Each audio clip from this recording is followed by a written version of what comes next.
Bapak, Ibu, dan saudara-saudariku yang terkasih dalam Kristus, hari ini kita akan memulai pertemuan keempat dari bulan Rosario dengan tema menjadi pelayan Tuhan menurut Paus Fransiskus.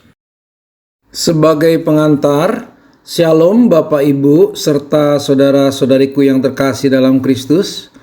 Pada pertemuan keempat bulan Rosario, kita akan merenungkan bagaimana Paus Fransiskus di dalam setiap homilinya menekankan untuk senantiasa berbuat kasih.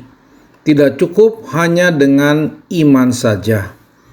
Marilah kita awali pertemuan hari ini dengan lagu pembuka yang diambil dari Puji Syukur nomor 683 yang berjudul Kau Dipanggil Tuhan, atau dapat dipilih lagu lainnya.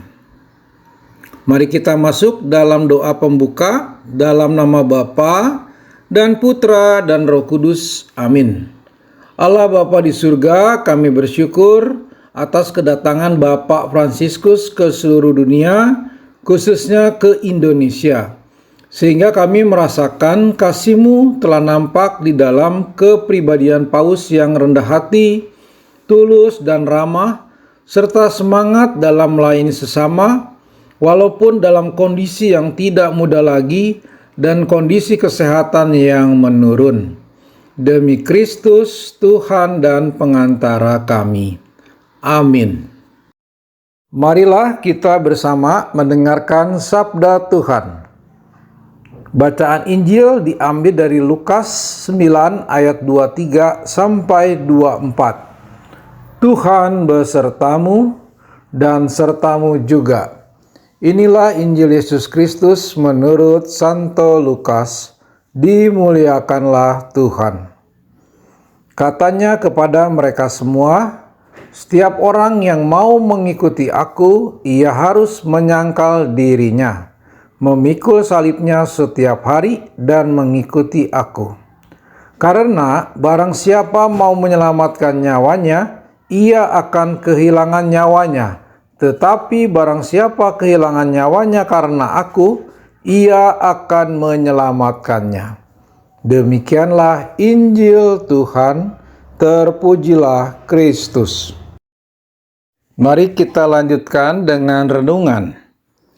Paus Fransiskus dalam banyak kesempatan selalu menekankan pentingnya menjadi pelayan Tuhan dengan rendah hati, kasih, dan kesetiaan. Ia sering mengajak umat Katolik untuk meneladani Kristus yang datang bukan untuk dilayani, tetapi untuk melayani. Bisa dilihat pada Markus 10 ayat 45.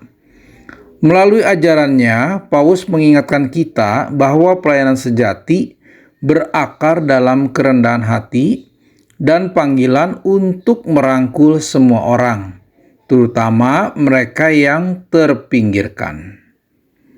Yang pertama adalah pelayanan sebagai tindakan cinta yang nyata.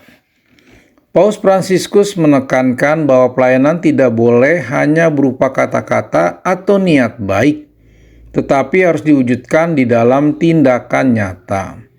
Dalam salah satu homilinya, ia berkata, "Kita dipanggil untuk melayani orang lain, bukan untuk mengambil keuntungan dari mereka."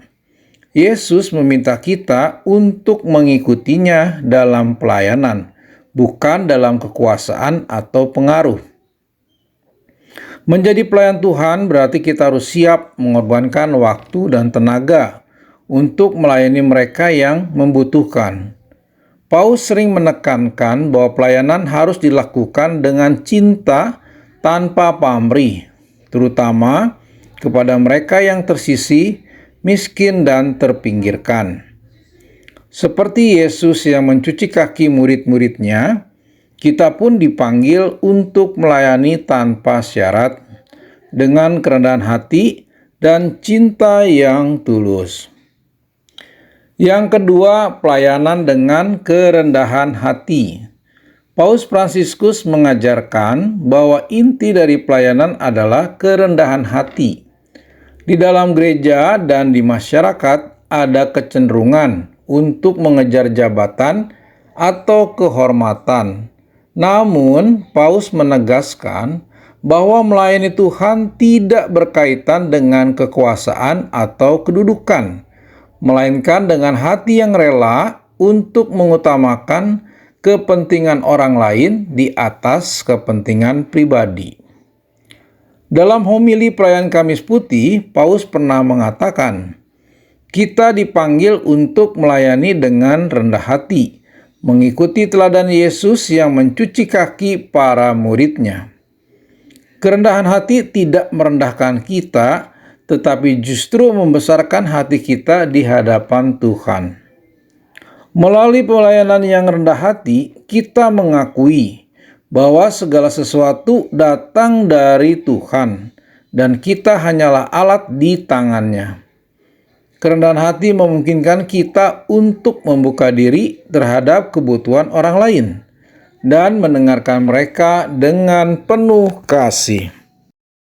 Yang ketiga, menjadi gereja yang keluar dan melayani. Salah satu seruan utama Paus Fransiskus adalah agar gereja menjadi gereja keluar, Iglesia en salida. Artinya, gereja tidak boleh hanya berdiam diri di dalam tembok-temboknya, tetapi harus pergi keluar, melayani dan mendekati mereka yang berada di pinggiran masyarakat. Menjadi pelayan Tuhan berarti keluar dari zona nyaman kita, mendekati mereka yang menderita, terpinggirkan, dan seringkali diabaikan oleh dunia. Di dalam dokumen Apostolic Evangelii Gaudium, Paus menulis, "Saya lebih baik memilih gereja yang memar, terluka, dan kotor karena keluar ke jalanan, daripada gereja yang tidak sehat karena terkungkung dan terobsesi dengan kenyamanan sendiri." Pesan ini mengingatkan kita bahwa pelayanan sejati tidak hanya dilakukan di dalam komunitas yang nyaman, tetapi juga kepada mereka yang ada di pinggiran, yang terluka dan terabaikan. Yang keempat, pelayanan dengan kasih yang penuh pengorbanan. Paus Fransiskus sering berbicara tentang pentingnya berkorban di dalam pelayanan.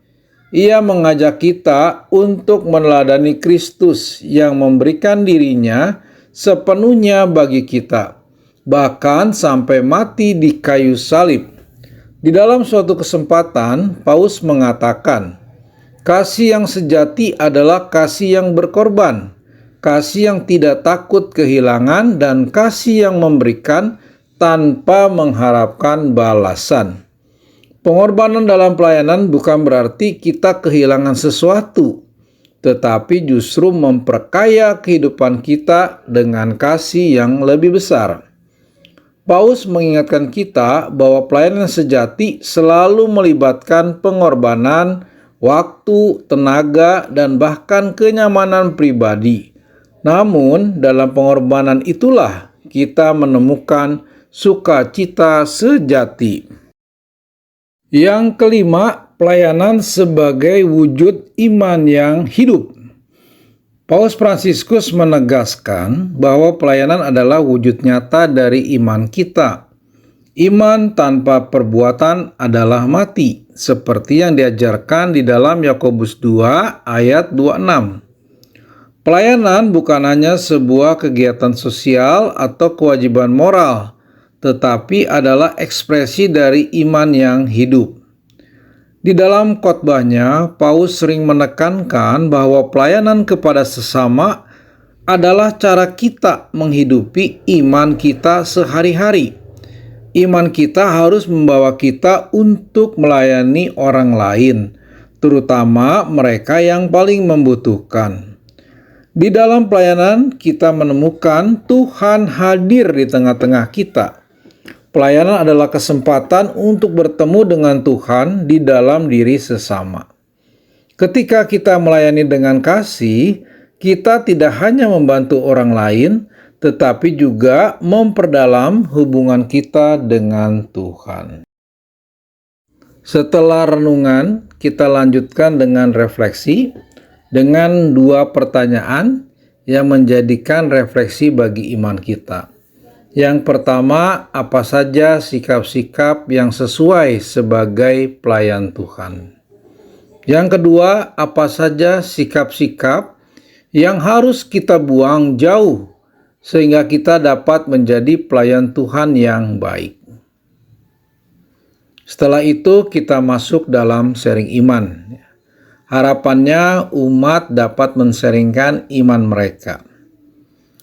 Sebagai pelayan, kita akan menjadi contoh bagi orang lain.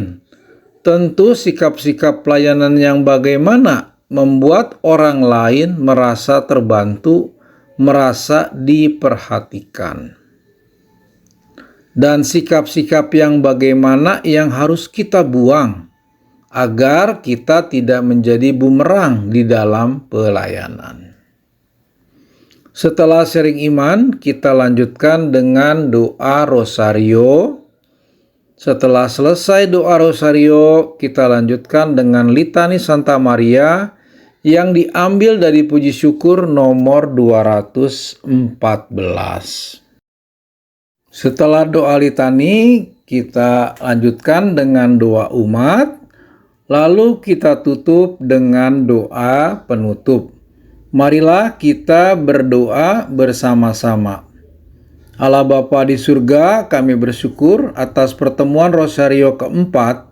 Kami semakin memahami bagaimana pelayanan yang harus dilakukan dengan melihat keteladanan dari Bapa Paus Fransiskus yang mau dengan rendah hati dan tulus dalam melayani sesama tanpa membeda-bedakan status dan kondisi orang yang dilayani. Demi Kristus, Tuhan dan pengantara kami. Amin. Marilah kita mohon berkat Tuhan. Tuhan besertamu dan sertamu juga. Semoga saudara sekalian dilindungi, dibimbing, dan diberkati oleh Allah yang Maha Kuasa, dalam nama Bapa dan Putra dan Roh Kudus. Amin. Marilah kita tutup pertemuan hari ini dengan lagu penutup diambil dari puji syukur nomor 637 yang berjudul Salam Ya Ratu Surgawi, atau dipilih lagu lainnya. Demikianlah Bapak, Ibu, dan saudara-saudariku yang terkasih, pertemuan keempat bulan Rosario. Semoga bermanfaat bagi kita semua. Tuhan Yesus memberkati. Amin.